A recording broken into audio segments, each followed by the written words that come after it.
The North Gauteng High Court has ruled that the National Commissioner of Correctional Services' decision to get President Jacob Zuma to be on parole was unlawful. He was granted parole on medical grounds just weeks after being imprisoned for contempt of court following his refusal to appear at the state capture into corruption. So we speak now to Lawson Naidoo and find out what this really means for them. They've been quite vocal on this issue. Lawson, your reaction?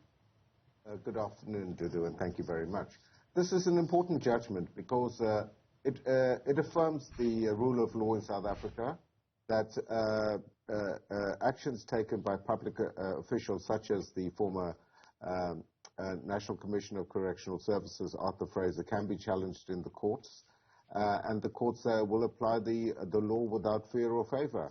And in this matter, the court held that Mr. Fraser did not have the authority to overrule a decision of the Medical Parole Appeal Board, which he sought to do, and he sought to do so on grounds that were unlawful, and therefore his decision has been set aside, and the court has ordered that Mr. Zuma must return to prison to serve his sentence that was handed down by the Constitutional Court. Mr. Zuma does have a right to appeal in this case, I'm assuming? Indeed, he does, and that's the very nature of our legal system. It allows for rights of appeal, and we know that Mr. Zuma, from his previous litigation history, is almost certain to exercise that right to delay justice once again. And in all probability, he will seek leave to appeal to the Supreme Court, so we can expect that appeal to be launched quite soon, and it will obviously have the effect of staying the implementation of this judgment. So we don't really expect that Mr. Zuma will be back in orange overalls anytime soon. And that's just it, because this ruling also does not give a time frame in terms of when he is supposed to go back to prison. But he has been ordered to go back to prison. The National Commissioner and Mr. Zuma are ordered to pay costs of the applicants jointly and severally, such costs to include the costs of 2 counsels where so employed. I wonder, in terms of consequences for the former National Commissioner of Correctional Services, is this it for him?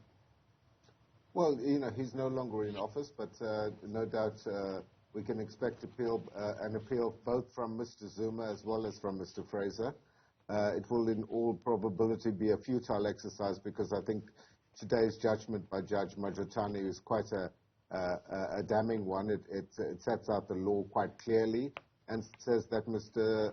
Fraser did not have any legal authority to override the decision of the Medical Parole Appeal Board, that the board has been put in place specifically so that there's an independent view that is not taken by the doctors that are treating Mr. Zuma or any other offender in prison, but it's an independent appeal board that looks at the medical evidence before them and could find no evidence that Mr. Zuma was suffering from a terminal illness or that he was physically incapacitated, and therefore there was no basis for him to be granted medical parole.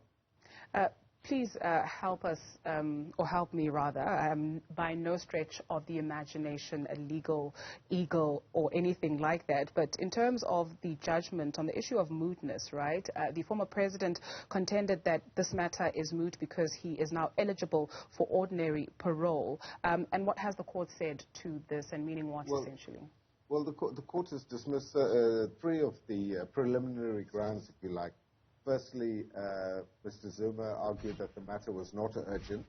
The court ruled that by its very nature this was an urgent matter, and in fact Mr. Fraser had treated the matter as urgent in the Part A of the application, so the court ruled on that. And the court also said the matter was not moot, because whilst Mr. Zuma may be eligible for parole, parole does not automatically follow. And given the conduct of the offender in this matter, it is a matter of some question as to whether that parole would be considered and granted. So the court decided it was going to proceed to hear that. Mr. Zuma and Mr. Fraser also sought to challenge the standing of the parties who brought the application, being the Democratic Alliance, the Helen Suzman Foundation, as well as Africa Forum. And the court found that they were legitimately acting in the public to assert a right to the Bill of Rights, and that they had the right to bring the application. So those preliminary were quickly disposed of by the judge, and he then went on to deal with the substance of the case in which he Lawson, we're losing you there intermittently, so I do apologize. Please, if you could just pick up on your thought. We're not able to hear you correctly.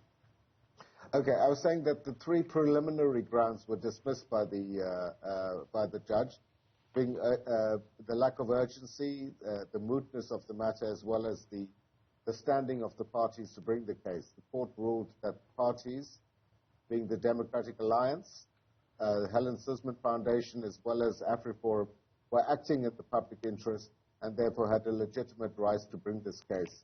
So those preliminary points were quickly disposed of, and Judge McCarthy then focused on the substance of the matter, which was the application of how a medical parole can be granted, the appropriate body to do that, which is the Medical Parole Appeal, and not the National Commission of Correctional Services.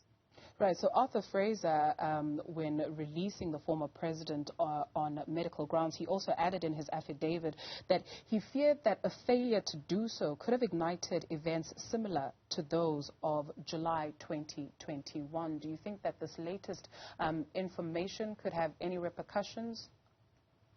Well, certainly it has no legal repercussions, and the court again was swift to dismiss that argument by Mr. Fraser, that this was an extraneous consideration that had no place to be considered when granting medical parole, and that is a matter for the state security agencies, the law enforcement agencies to deal with any threat to public order, but it's not a consideration that can or should be taken into account when considering parole for any offender.